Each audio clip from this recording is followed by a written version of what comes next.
ఆయన ఎంత ధైర్యంగా తన ప్రదర్శన ఉంటుందో ఎక్కడ ఎటువంటి సందర్భం వచ్చినా కూడా, అలాగే కొన్నిసార్లు కుప్పిగంతులు వేస్తూ ఉండడాన్ని చూసి పెద్దవాళ్ళు పిల్లల్ని అంటూ ఉంటారు. ఏదైనా అల్లరి చిల్లరి చేష్టలు చేసినప్పుడు కుప్పిగంతులు వేస్తూ ఉన్నావు హనుమంతుడిలాగా ఇలాగా. అంటే అది మనము ఏ విధంగా అన్వయించుకోవాలి పిల్లలకైనా చెప్పేటప్పుడు? కొంతమంది అవహేళన చేస్తూ కూడా ఉంటారు. ఇలా చేయడం మంచిదేనా? లేదమ్మా. ఇది ఏదో లౌకికంగా వచ్చిందే కానీ హనుమంతుడి ప్రతిచర్య కూడా చాలా ఆలోచింపదగినది, ఆలోచించి చేసేదే. ఆయన నవవ్యాకరణ పండితుడు.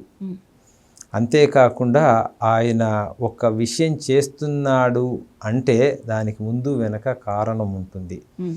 సో హనుమంతుడి ముందు కుప్పిగంతులా అంటారు. అంటే ఆయన అపార శక్తి సంపన్నుడు.